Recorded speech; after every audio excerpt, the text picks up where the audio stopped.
They become more disease prone. Insects are more active. Dude, absolutely. We are now cotton maple scale too, and all that sapwood. Well, that's actually probably when it gets in the 80s, dude. I'm telling you, it's bad. Dude, that scale though it's hard to treat, bro. That scale? We can't treat scale with our misters. I'm telling you. Really? No. We need True a spray Green tank. did it. We need a spray tank for that. Okay. Oh my! Trust me, I've scale it. Look up scale and look at like how small they are.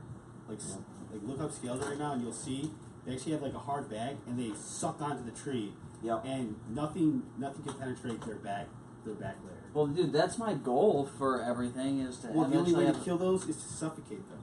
Have a whole spray truck bait for tree and scrub and mosquito. You need to be certified for injections, and you need to be a merit injection. Right. Okay. Welcome to Lawn Doctor Live. You're catching us in a heated debate of turf and ornamental stuff that we're discussing. We go back and forth on this all the time. Thank you for tuning in this week. My name's Kendall Hines. My family owns Lawn Doctor, and today I'm joined by two very special guests. We got Mike Brooks and Mike Sallmen, the two Mikes on the phone, sitting in the office, the turf experts. We only have the best with our company. We only hire the best, and we only surround ourselves with the best products, the best people, the best of everything. So, how are you guys doing, Mike? It's your first week with us. We threw you right into the fire. You've had a lot of experience in the industry. Can you tell, our viewers a little bit about yourself? Of course, I've been in this industry for 5 years now. I've worked all over the state with big companies, small companies, and I tell you what, I'm so happy with where I landed. I plan on staying here for the next 10 years. We're going to grow this company. We're going to blow it up, man. We're going to blow it up. I'm excited. We're in growth mode. We're not stopping. The target's up here. We want to help thousands and thousands of people with their lawns and their landscapes and their mosquitoes. And just, if you have True Green or one of these bigger, cookie cutter companies, we want an opportunity on your lawn to show you how good we are on the Lawn Doctor side of the tracks. Mike Sallmen, how is the Kalamazoo side of the tracks, dude? Well, you're from I'll down, tell you what. Speaking of True Green, right? I'm a former True Green native, and Lawn Doctor stole me away. I'll tell you what, and I had to really do with their equipment. It's phenomenal. Really easy service to sell, especially due to the fact I actually believe in the service now, and it's really awesome. And what Lawn Doctor's done for me, it's great. But no, that turf tamer's freaking awesome. I love how it fertilizes the lawn at the correct rate. And we talk about that a lot. What about the turf tamer is so good? Why is it different than like a push spreader or like a permagreen? What makes it so special? Well, the main thing, and this is what I sell customers, and people just fall into my lap with this. But no, the main thing I tell customers is with the ground metering technology that you're getting with the turf tamer. That's our patent on it, by the way. It is applying the fertilizer at the correct rate, and it's based on the square footage that we're covering.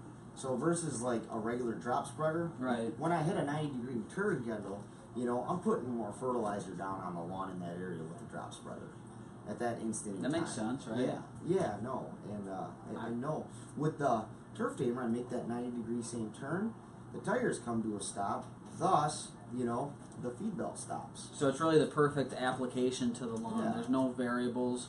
Yep. As long as it's being put down at the right time, at the right temperature. Speaking of temperature, it's heating up out there.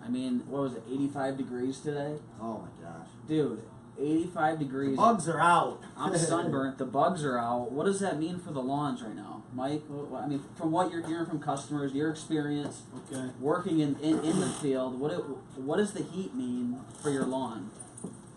I'll start off with this. If you're a fertilization customer with Lawn Doctor, with any other company, make sure that your lawn receives water. Let's say we go a week without water, your lawn's going to dry out, it's going to brown out. It's very easy to prevent that. Even if you have to go to the store and spend, $10-15 on a sprinkler, the only way your lawn's going to keep receiving nutrients from the soil is if you water it.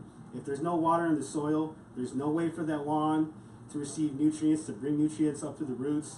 And that's another misconception that I'd like to touch on, is that, during the summer, if you water your lawn twice a week, it'll stay green, it'll stay that consistent green, it'll stay healthy. It really doesn't take much on your end to protect your lawn and to be the envy of the neighborhood. Dude, that is some great advice. I mean, I see it so often. I've noticed even today, going out there, that there's already turf stress. You know, the turf's looking stressed. When you walk through the lawn and you can see your Crunch. foot, the crunch, or No, even the crunch. seeing Yeah. the footprints in the lawn, that's a sign that there's not enough water in the turf grass plant. You need to water your lawn ASAP. What do we recommend for watering? If you have an irrigation system, I'd recommend watering from 3 to 4 times a week. You really don't need to water in terms of interval. I would say I tell customers anywhere from 15 to 20 minutes per zone. Yeah. That's going to give you the best results. Earlier this week, for example, we had a customer that called. She said, "Hey, my weed control's not working. My yard's starting to brown out. It doesn't make any sense. I'm watering every day." And I told her, I said, "You know, you're actually doing more damage to the lawn than if you weren't going to water it at all." Right. Because what happens when you water every day, the lawn becomes more disease prone, and you're also washing all the nutrients out of the soil. All those nutrients are about 6 inches deep in the soil because that's how much she was watering a week. You want to water just enough to where you're getting to the bottom of your root, and I'd say anywhere from 1 to 2 inches a week. Right, water. because those roots only go down, what, 3 inches, 4 Yeah, inches, right? Yep. And one more thing I'd like to add on that, something you can do to really also help keep your lawn green and healthy is to cut at a higher height. I recommend 3.5 inches. A lot of our customers that have the potential to have an awesome lawn, they're out there cutting it twice a week at 2 inches. Okay. Okay. I see that all the time. We call them the Mr. Scalpers of the neighborhood. Or Brian Sallman's old hair. Yes, you definitely don't want to do that because there's a linear correlation between grass height and root depth. Absolutely. Absolutely. And you know, I really hope that you guys take in all this information. It's not too overwhelming. If you guys do have any questions about how to keep your lawn nice and green, healthy, looking better than everyone else's, feel free to give us a call. We'd love to help you out, even if you're not a customer. Yep, absolutely. We give a lot of free turf advice, not because we want anything in return. We want to provide so much value up front for our customers with information and knowledge. Open source. And that you feel like we guilt you into buying from us. We provide so much value for our customers. Call us anytime. Call us on a Sunday. Call us when you're at. Call me anytime. We'll take care of you. Just a reminder: if you're just joining the stream, please like and share the stream. And if you have any comments for the two Mikes or Kendall or anybody else, drop them in the comments below, and we would they'll pop up on our feed here, and we'll answer them live here on. And even if you have any questions after the live stream, drop them in the comments. We'll reach out to you. Now with it heating up, have you guys been getting any questions about the mosquito control? I know that we've been getting tons of inbound inquiries from people asking about our Yard Armor mosquito control. What exactly are you guys hearing on the phone? Well, I was just talking. I'm Michael Sallmen. I've been in the industry for a long time, by the way. And one thing I've noticed with this company that I haven't noticed with other lawn care companies that I've worked with is the fact that the Yard Armor service is freaking sweet. So I was just talking to a guy earlier that called in, and he was like, "Yeah, Mike, I've had the Yard Armor service in the past with you guys, but this year I've really noticed a big difference, and mosquitoes were not out there, biting at my legs and the rest of my limbs."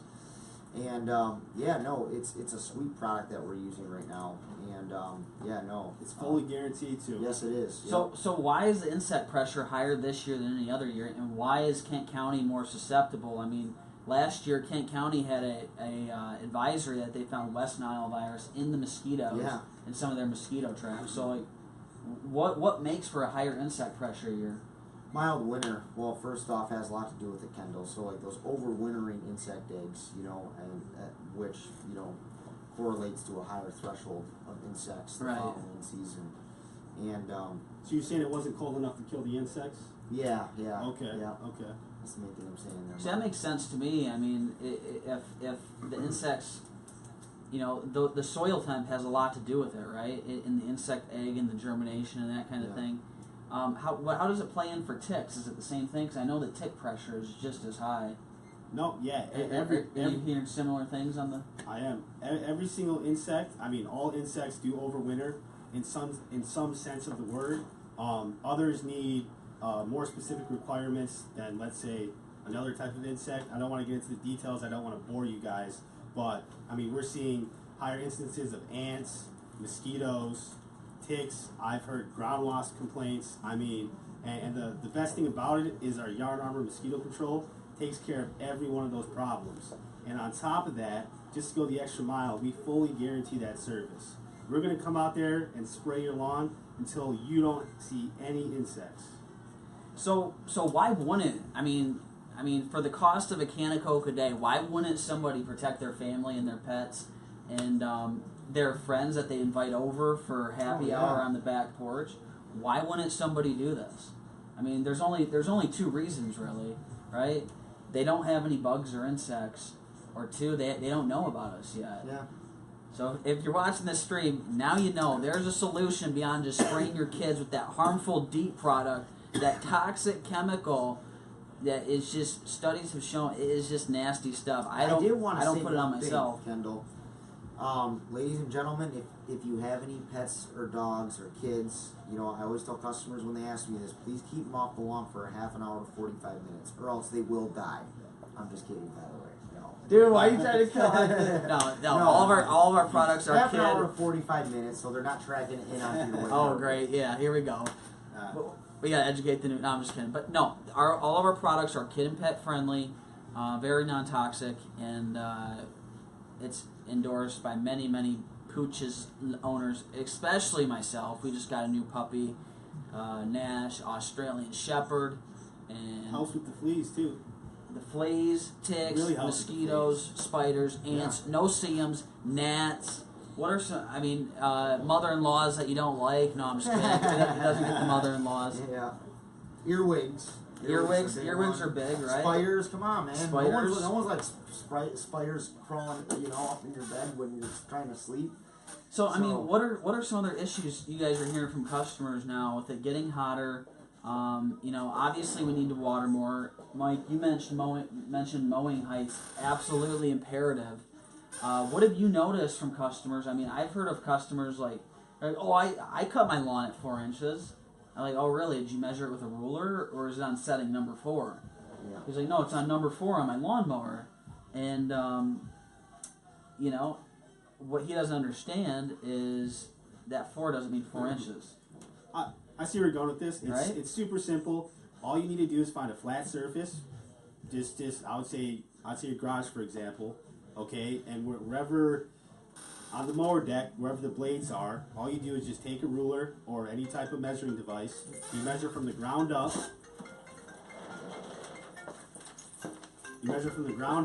And like I said, 3.5 inches.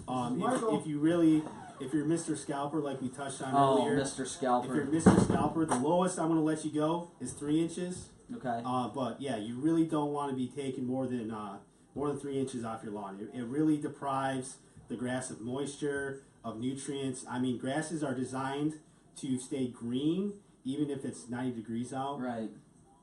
But they stay, like, let's say, for example, you're driving down the highway, you see all the grass in the medians, right? Yeah. It's not browning up.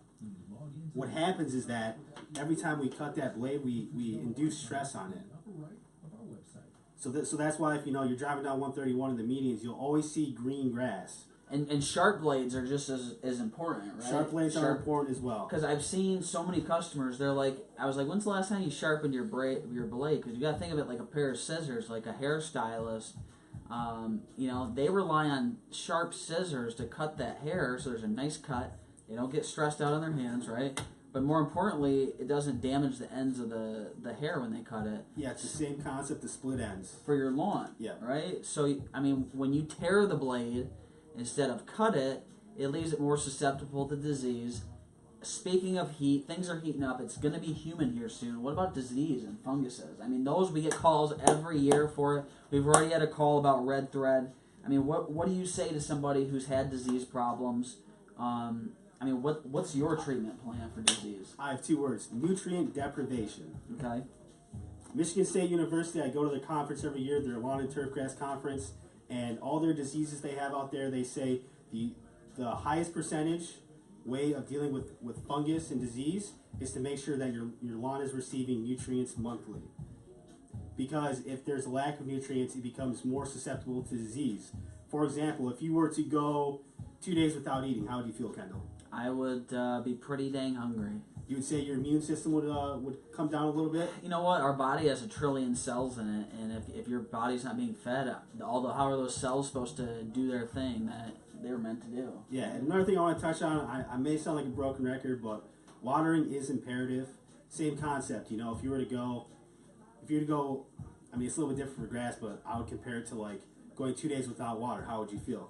I would be very thirsty. You'd be terrible. I would be in a bad mood. And that's, you know, you would probably die. I don't want to be so gruesome, but that's exactly what's happening with the grass. If it doesn't receive water, it goes into its dormant stage. It's not dead. It just goes into its dormant stage, which is what you'd see over the winter. And dormancy in turf grass it's more of a natural protection state, right? It goes. Yes, it's because it's so stressed. It's you know, deprived of water, deprived of nutrients. So that's the only option it has left. Okay. So it protects itself by turning itself yellow. It saves all the energy instead of making that turf grass green. It protects itself and takes all that energy and stores it. So that's why you see the blades of grass turning yellow here when it gets hot, if it's not watered correctly, like Mike already had talked to us and explained to us about. Another thing I want to talk about today is with it heating up, you know, it's absolutely crucial that we are doing new lawn installs at the moment, and we only typically like to do lawn installs during the summer if there's an irrigation system install, but we will do them as long as the homeowner commits to fully watering through the summer, which many of them do, and they do a great job, and the results are just beautiful. But if you or you know anybody that has a new home, we also install new lawns from scratch, bare dirt, and the results are just beautiful. And what's nice about our process is we guarantee it, so there's no risk to you. You know, unlike hydro seeding, they spray and pray. You know, and it's messy too. It's so messy. I mean, that green glue. It's so messy. It's just not a good process. Yeah. So things are heating up out there. If you're just joining the stream, please like and share the stream. We're talking about, you know, what it means for your lawn and turf and insects in your turf and landscape when things start heating up, and what does that mean for you and your grass. So if you have any questions after this stream, please like and share the stream. Drop the questions in the comments below. We would appreciate if you share the stream out. I appreciate everybody tuning in. We're going to come to you next week. We kind of took a couple weeks off with the show. I'll be over on the Grand App show, not June 5th, but the Tuesday after that. So shout out to Chris Ake and Grand Apps. We also got to get him on this show too. I think that's coming. I actually want to do probably on one of these next episodes, like a live shoot from like on location of a lawn, and go through like, you know, what do we do when we're there? How do we apply the fertilizer? How do we spray the weeds? You know, how long is it going to take? You know, what exactly goes on a visit from Lawn Doctor? I think that's a great idea, because I think once you know, current customers, any potential customers see our process. You know, see how thorough we are. Right. See how we care. Right. They see all of our patented machines that do the best job. There's no reason for them not to come on board. Right. And it's a really cool process. It's very scientific. It's not breaking out your push spreader from the garage and go dropping fertilizer on everything. You know, it really is a scientific process. Kevin Sallmen just walked in the door, folks. The number one technician in the world. No, I'm just kidding. He's one of our number one technicians, because everybody that treats lawns here is phenomenal. Kevin, how did it go today on the lawns? It was great. Did you crush it? Lawns are looking great, green, thick, and weed-free. Dude, green, thick, and weed-free. You look tan, too. Very hot. It looks like we programmed them pretty well. Yeah, so if you need a tan, give Lawn Doctor a call today. We'll put you on a stand down. We'll get you going. Kevin, you want to say hi to anybody? You want to say hi to anybody out there? Anybody. So. Great job. Does a great job for us. He just got certified Now he's a state certified applicator, which all of our guys are, which you must be to apply pesticides in the state of Michigan. So it's really beautiful. You know, we really have a good team coming together. We now have 11 employees on staff, and it just seems to keep growing by the day. And by the way, we have a 90% retention rate, season over season. So we don't just keep growing. We actually do what we say we're going to do for customers. We get you the results, and everything's guaranteed. So, Mike, thanks for tuning in or coming on the show today. Okay. Letting people know about you. And I love answering questions. I love educating. I love educating the consumer, especially in this field. I have one more thing I'd like to add. In terms of watering, another thing with disease is that if you're watering at the wrong time, which would be from times 9 a.m. to 9 p.m. at night, you're really not doing any good for the lawn. What happens with that water is that it gets evaporated by the sun, and it also heats up and causes undue stress on the grass blade. You don't want to do that. If you have an irrigation system, I'd recommend setting it for 5 a.m. That's the perfect time. If you're watering it by yourself manually, I'd get out there when you start to see the sunset. that's a great tip of advice. So many people want to know when the right time to water is, how long to water for, and most importantly, what time of day to water, right? And it's confusing for some people. If you're watering at night, it leaves your grass more, prone to fungus and disease. So he's the turf expert. I know a little bit. I've only been doing it since I was 8 years old. We have I would say the combined years of knowledge here between my dad, Gotta be over 100, right? me, you, Mike, my brothers, my mom. I mean, you call my mom, she'll talk your ear off about turf. I mean, it was definitely acquired knowledge.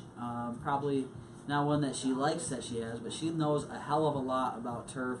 So if you ever have any questions, give Christy a call. Ask for Christy or any of our technicians. We have a lot of experience on staff here. So we really appreciate you tuning in. Lawn Doctor Live, things are heating up. If you have any questions after the stream, please drop them in the comments below. Please like and share the stream. Thank you so much for all the opportunities this season on people's lawns, and we look forward to getting on many more here in the future, whether we're doing mosquito control or the lawn fertilizing, weed control.